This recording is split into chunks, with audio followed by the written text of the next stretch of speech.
There are many lucrative professions in the IT industry, particularly in computer science. Want to know what it takes to be successful in a STEM field? You got the questions and we got the answers. Introducing CompSci ABC's Ask a STEM Expert series.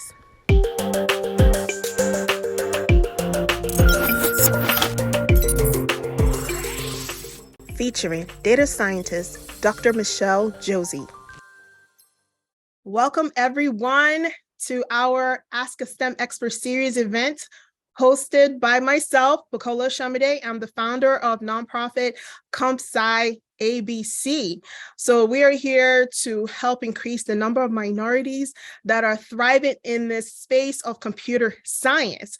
So what we do is we create multiple different programs, free community workshops, or just bringing awareness of computer science to our communities, because one thing I realized is not everyone knows what computer science is, or they think it's about coding only. And if they're not good in coding or programming, then they think it's not for them. So that's what gave birth to this program, Ask the STEM Expert Series, where we interview experts in field that are actually or have done the work in field and they know what it takes to actually be in a particular computer science profession, or at least within this umbrella, because we all have our own gifting and talents, and we need to know where it fits in this space. So welcome again, everyone. And as I begin, today's program is focused on data science. So we have today a very lovely guest, data scientist, Dr. Michele Josey. She is the founder CEO of Mogul Beginnings Data Consulting. She is from Raleigh, North Carolina. She holds a master's in statistics and a PhD in epidemiology. Epidemiology, y'all. Inspired from her 10 years in academia and corporate America, Dr. Michele wants to do for small businesses and nonprofits what she has done within the public health sector.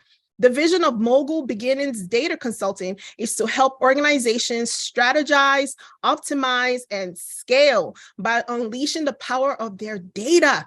Data. It's a big deal, you guys, and we have to know all about it and why it is such a big deal. Using her SMART solution, she helps them find the right people and increase their revenue. Currently, she lives in Columbia, South Carolina, and loves to sing, dance, and automate systems. Welcome to our program, Dr. Michele. Thank you for having me. Thank you for coming in. And those are our guests and participants that are here. Please go ahead and say where you're from in the chat. And if you have any questions during the program, put it in the chat as well. We're going to have an open Q&A section and it lasts about 5-10 minutes of the program. So I'm just going to dive into it. You ready? Go for it.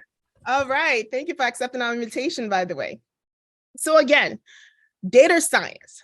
We want to know, what exactly is data science? Well, data science actually is, I would say the term is still fairly new in the world. So it's only within like the last 10 years that it got a name. So it's really a combination of just multiple skills. So statistics, mathematics, computer science is really putting all those skills together to be able to see patterns and trends and insights. And you'll see a lot of that played out in healthcare, because we care about where things are going, and marketing and financials, because we want to be able to see, like, is this a seasonal thing? Like, well, can we forecast this? Well, can we do anything about it? And the only way to really answer those questions is with data. And so it's not just one thing anymore. It really is. We have to wear many hats. Oh, wow. Sorry, I had to unmute myself there. But no, I love how you said all of that. And I just want to segue real quick. You know, AI has been a big thing. It's a trending thing. AI, for those that don't know, stands for artificial intelligence. And I want to know, does data science play a part in AI? And if it does, how much? Yes, I'm actually reading this book right now. It's called The Alignment Problem, and it's really talking about like the history of AI.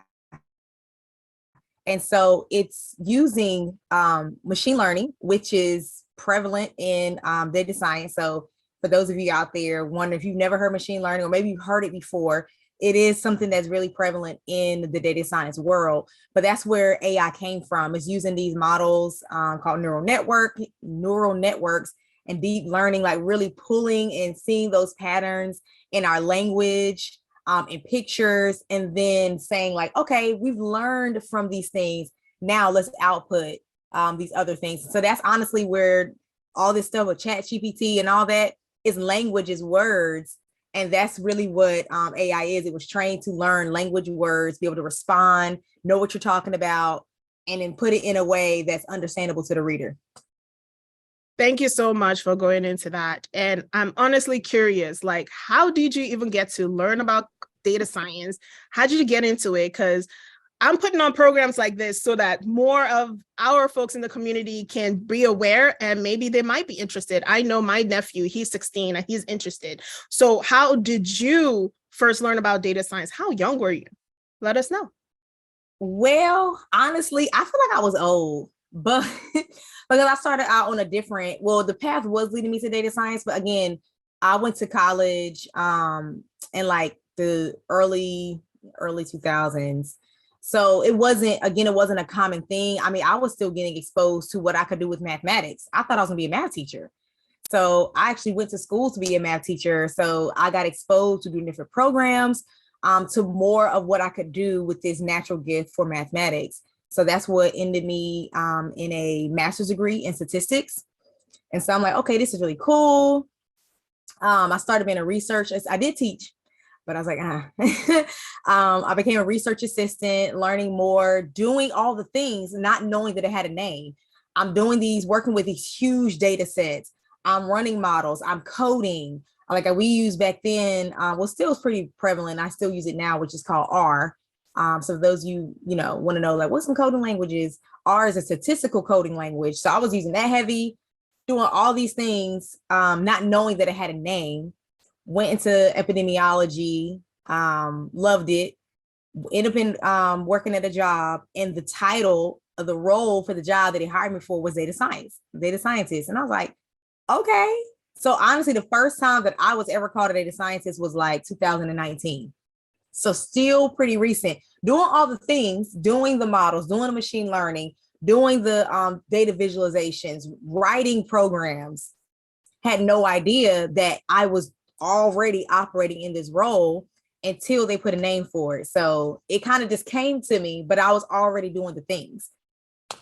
I love that. And that's the thing, is like, you're already doing the work. You're already doing the responsibility. So you just didn't realize that that was the title, but now we got a title to it and we got a face representing our community. Yes, yes. So I heard what you said there. I know, like, my background is computer science and I like math, but I'm not great at it. With data science, it seems like it requires a lot of math. Yeah. So tell us, do you have to go to a 4-year degree college to get into data science, and how much math do you have to learn? Honestly, the field is fairly new. So now you can actually go to school and major in data science. Like there are now, like when I went to school, that I didn't know that was a thing. I don't even think they had majors for it yet. So typically you did like math, computer science, statistics, you kind of went those routes and you ended up in it. But now that they're seeing the need is arising for it, and that we need more multidisciplinary skills and not just kind of this one thing, you can actually go to school, major in data science. They have data analytics majors, as well as business analytics, which pretty closely related to data science. Like they do some of the more lighter work, but it's easy to learn it. And like once you're in it, so you don't have to go to a 4-year. You don't have to get a 4-year degree in this field. Like if you're already in school studying one thing, they have tons of certifications that you can get. You can perhaps get a master's if you want to.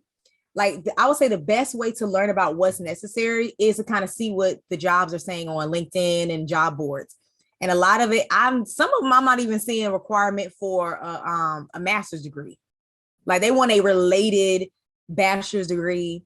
a related master's degree, and PhD is usually, I don't even see it up there. So it's not necessary. Like I didn't go out trying to be a data scientist when I got my PhD. I was just going, I don't even know why. Honestly, I want to be a professor. That's why I got my PhD. I initially want to be a professor.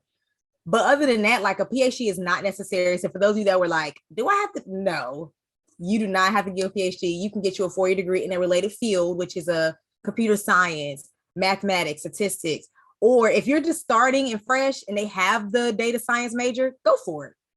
If not, if you're already on your way, get a master's, or they have tons of certifications that you can get. And some people are very just naturally gifted at coding and picking up how to do this stuff in mathematics. If you're naturally gifted, some certifications would be great. And honestly, getting your foot in the door at a job and letting them see what you can do, you can work your way up very quickly. You have to learn on a job anyway. Like people try to downplay it like, oh, you got to come in. You do not have to come in like 100% knowing what they have, because you have to learn their culture. You have to learn how to do things anyway.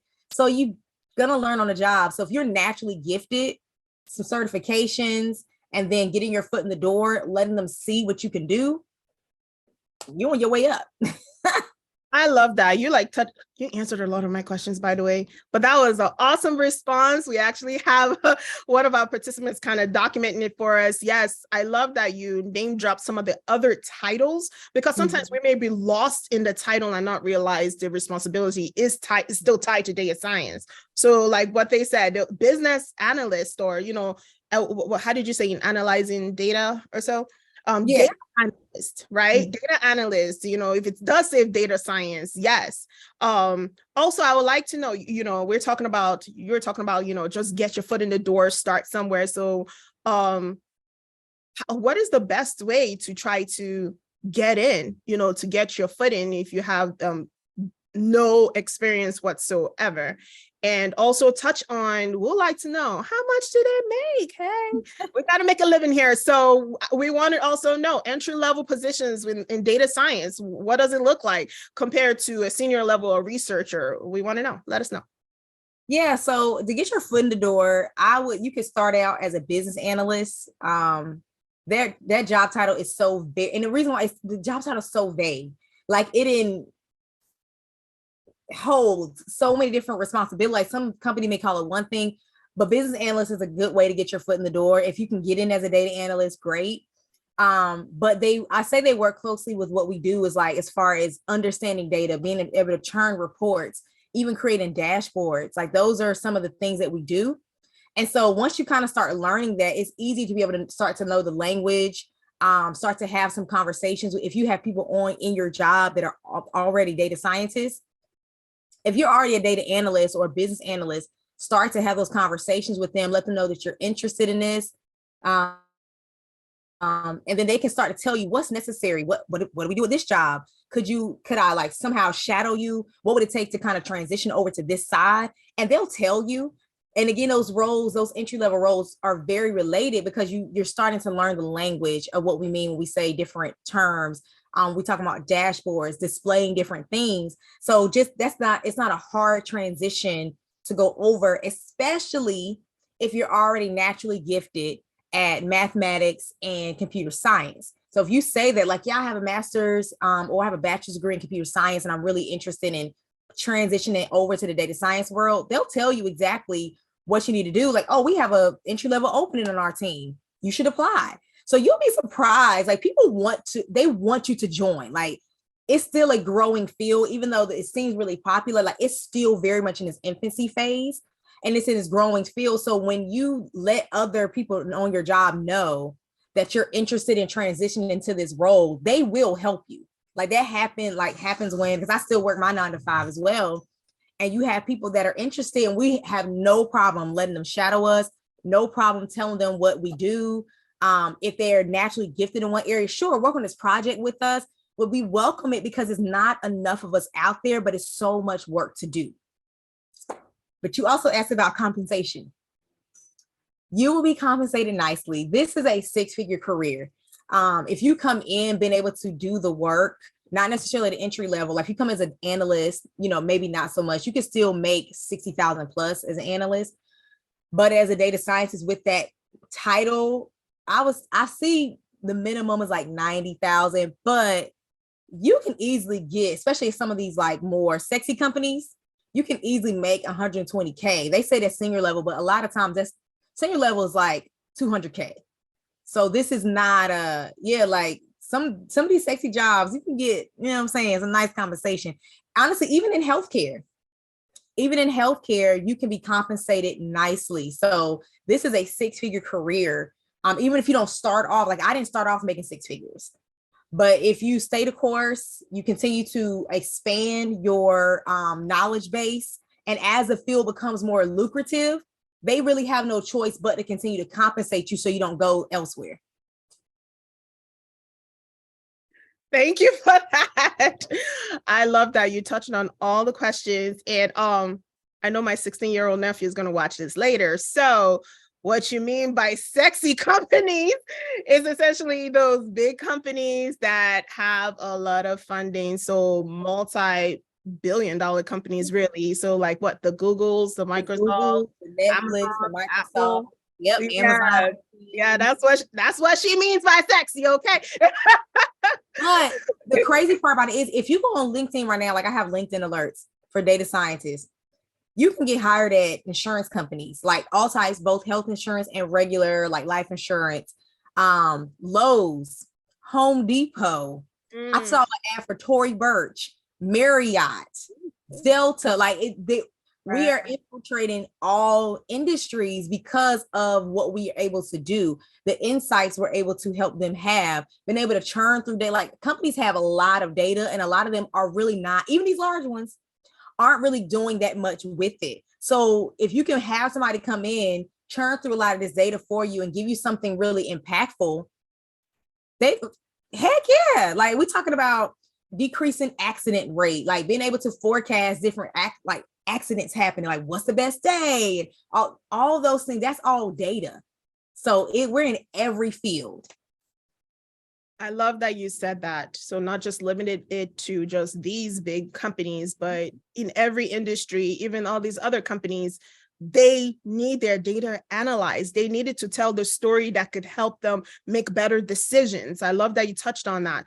Our audience member, she was noting here that she loved how you were getting into the certificates you might need. And if you could, you can touch on what types of certificates are out there, how you need to learn, R or Python. She mentioned Python. That's a computer programming language. For those that are wondering what computer programming language you might need for data science, Python is a good start. And like you said, R, which I believe is to build the models, the business models. And I think the other thing you touched on, especially when you're trying to pick a position, if the title doesn't exactly fit the word data science, is for you to actually read the job description. Read that description and let it lean towards, being able to create data dashboards and visualizing stuff, business, just interpreting things, taking data, analyzing it, and creating a spreadsheet or a presentation, that kind of thing, and modeling it, because that is kind of what data science do. That's data analysis. So if you look in the job description and you see those kind of buzzwords, then know that it's probably in line for you. You can get your foot in there. And like she said, don't be mum, don't be quiet. Speak to others in the company, letting them know your desires, where you want to go. And eventually, they might create a path for you. So I love that you touched on that. Thank you so much. I'm just looking in the comments here if we have any questions. If you have any questions, please put it in the comments. And let me say, I have one more question, I think, for my nephew who's going to watch this later. And he's interested to know, I know you mentioned that you don't necessarily have to have a 4-year degree, but I believe he is going to go to college because his parents are going to make him too. So do you have a list of like the top schools that you may recommend specifically for data science? Like if I go to this school and I get a degree in data science, like boom, there's a job already waiting for me. I don't think that's the thing, honestly. Like I don't, because it's still so new.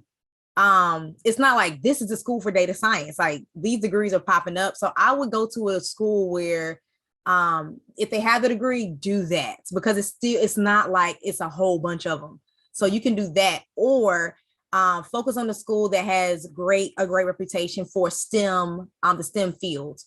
So it could be any, like, it's so many. Like, I really don't think you can go wrong. At the end of the day, it's more of, did you get the understanding? Can you do the work? Can you demonstrate that you can do the work? And then get your foot in the door.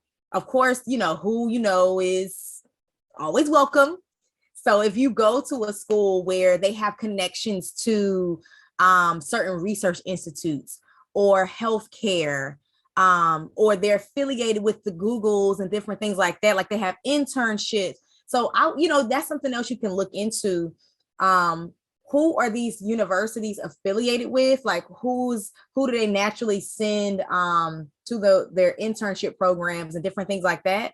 If they have affiliations to some of these sexy companies and you can get an internship, or if they're affiliated with these healthcare, like hospitals, they're hiring us. Those are different opportunities for you to start to get your feet wet while you're still in school. So you don't have to wait until you get this degree. Like, now what? Like, while you're still a student. Like, I actually just talked to an intern last week. He's approaching his senior year.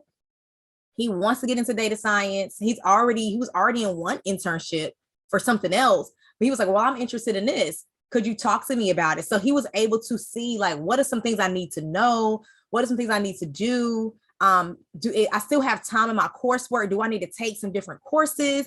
So while you're a student, definitely plug into who your university has affiliations with, or just internships in general that are closely related to the field, even if it doesn't exactly say data science.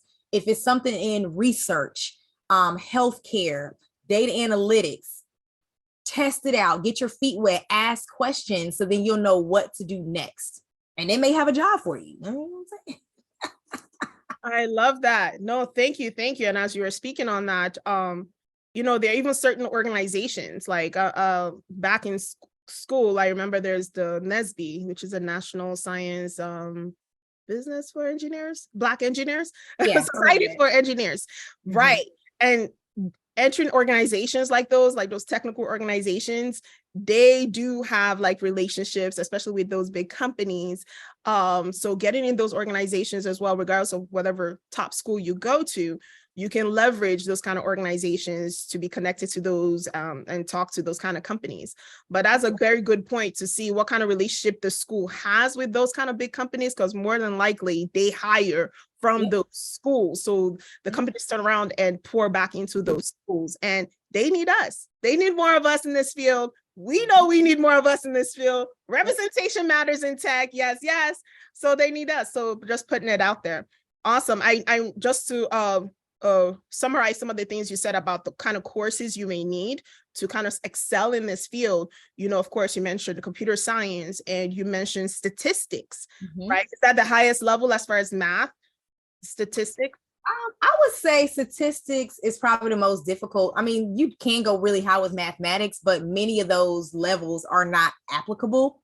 They're very abstract. So that's why I say statistics, because it's a difficult class to most people, but it has high application, as opposed to some of the higher level mathematics. They don't have a high level of application yet. So, statistics is a really great field to go into, because you start to know about what are these tests. Like, we want to be able to know if this is significant or not. So you want to know what they're talking about, as opposed to kind of just going in blindly. No, thank you for touching on that, because I just thought you needed to be like a math genius and be at the highest level to actually excel in this field. So thank you so much for mentioning that. And I love how our participant is really helping us out in the chat here. Yeah.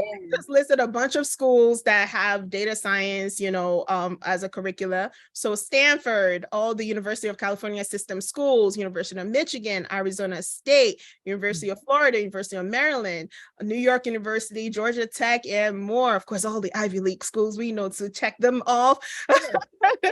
Like a lot of state schools mentioned in there. So it sounds like you really can't go wrong. You can literally find a school in every state that either has a data science major or those closely related fields. Nice, nice, nice. And I see they also mentioned IBM, a big company, has HBCU. For those that don't know, that's historically Black college universities. They have connection with HBCU. So if you go to Howard, hey, IBM is on track. I think there are also other big companies that are connected to HBCUs. So yeah, so we're ending, coming to the last 5 minutes of our Ask a STEM Expert series with data scientist, Dr. Michele Josey. This has been a fun segment. Thank you so much for touching on all of our questions. If our audience member wants to come off their mic to ask a specific question, this is the time to do that. You are welcome to. But besides that, Dr. Michele, we want to learn more about what you do with your company and any last words for our audience members. Yeah, so with me, what I do with my company is I definitely try to take this genius to them, because one thing I notice is that a lot of small businesses, and I don't want to say Black businesses, it's small businesses in general, and nonprofits, they have been, I would say, left out of the conversation or oblivious, unaware about the power of data in their organization. And we're not even, it doesn't even have to be as high level and as complex as, you know, the IBMs and the, you know, the Googles and the Facebooks. Like, honestly, that's, if we talk about ads, that's, they're using all of our data, the algorithm, all that is all data, right? It doesn't have to be as complex as that, but understanding the value of making data-driven decisions, being able to take your emotions out of it. A lot of time, you know, we have our bad days, but we want to be able to make sound decisions based off of what is truly working. And to know what's truly working in your business or your organization, you really do have to look at the data, as opposed to kind of just going off of a whim or how you feel that day.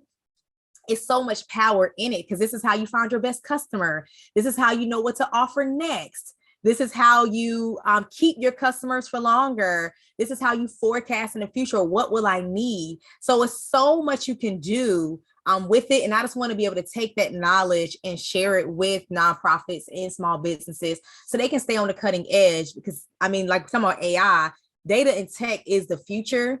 And if you're not tapped into it, unfortunately, you will be left behind. Beautifully said. Thank you so much. And let us know if anyone wants to get in contact with you. What are the different ways we can get in contact with you? Yeah. So you can follow me on social media. I'm all things Mogul Beginnings. That's MOGUL Beginnings.